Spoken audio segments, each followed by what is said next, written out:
First up, we got Portrait of a Lady on a Fire. Ooh. So this movie did the festival circuit thing last year, and now is hitting streaming services releases. This was almost the last movie I saw in theaters, but then the state of Minnesota was like, let's close all the movie theaters and bars and restaurants. Like literally the day before I was going to go see it. So instead, the last movie I saw in theaters was Bloodshot. And after watching this movie, it makes me hate Bloodshot even more, because this would have been a great note to end on instead of that piece of trash movie. Anyway, this one's amazing. Oh my God. The movie is a love story. It's about falling in love, but it's also about remembering falling in love, and it's about consent, and it's about equality, even just like in a relationship equality, like they're both equals. Like they specifically have both of the actresses be the exact same height and size and everything, and it's so beautiful and so important, and just God, and it's funny too. There's so many legit, really, really funny moments, and it just like it gets you. It's so good. Oh, beautiful. I guess I will say it did start off slow, but like even at the time I was watching, I was like, I didn't feel like it was slow. This is like other people's complaints about it, but like they're building atmosphere and they're just building the anticipation of the two main characters meeting.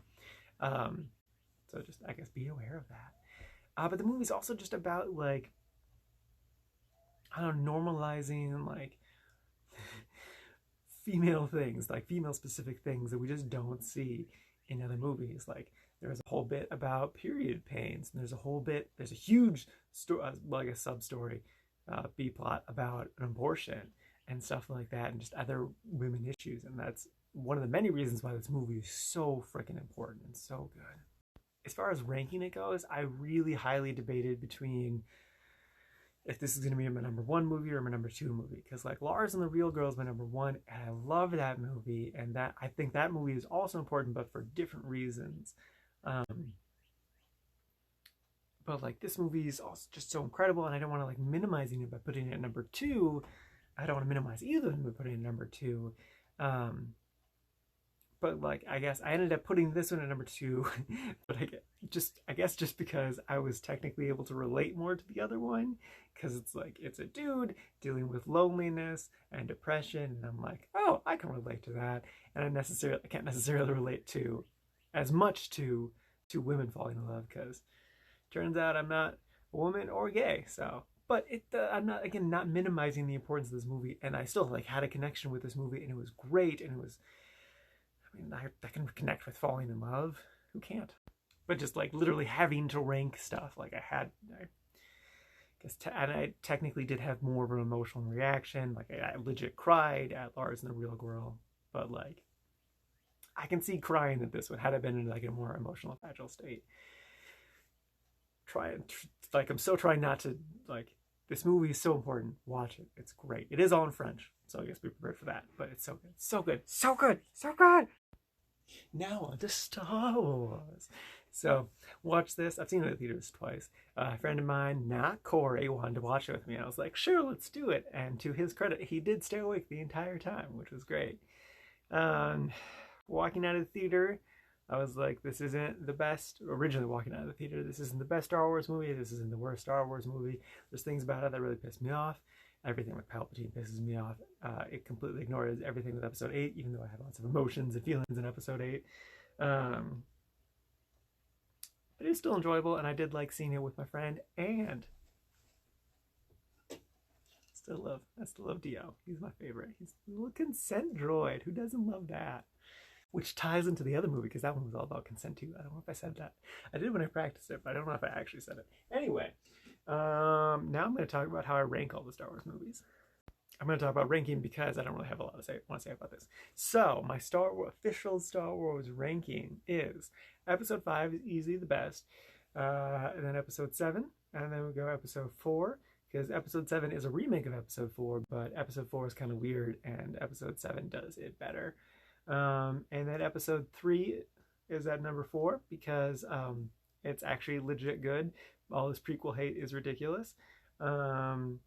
And then the next four, I had trouble putting in exact order. But so it goes at number 5, I put number 1, and then episode 1. And then number 6 is episode 8. And then number 7 is episode 9. And then number 8 is episode 6, which I have a giant hate boner for. Like, there's so much wrong in episode 6, and people don't talk about that enough. Like, they just love to hate on the new movies, love to hate on the prequels, but they need to hate on episode 6. I can't get into that now because that's gonna be like a whole 10-minute video if I get into that now. But if you want to ask me about it, we'll talk about it. And then, hands down, without a doubt, the worst Star Wars movie is episode 2. Just everything with freaking creepy tipping your hat fedora milady Anakin trying to hit on Padme is just the worst thing. I think I think George Lucas inadvertently made this whole subculture of people. So here is the rankings. Oh, it's not reversed, so I guess you just have to deal with it. Just pretend you can read that. Pretend you can read it. Yeah, that's all I gotta say. And lastly is Bearkittens. This is a German movie that had 0 budget. It was just randomly recommended to me on Amazon, and I'm like, well, this is only 70 minutes long. It looks like garbage. Let's just watch it. I just watched a really great movie. You should definitely watch Portrait of a Woman on Fire, Lady on Fire. So let's just go to the other end of the spectrum. And oh my god, I have so many emotions on this movie because, like, it's about these 7 women who got in trouble with the law, so they need to do community service, and they're picking up trash in the forest. There's also the group leader, so there's 8 characters, and they all get equal screen time, and they all look pretty similar, except for the one non-white person who looks slightly different, and she's easy to remember because she looks different than all the other characters. But, like, this movie was good, and it's stupid. Like, it's weird and strange, but actually funny. It says it's comedy. It's definitely a comedy. It says it's horror as well, and it's definitely not horror.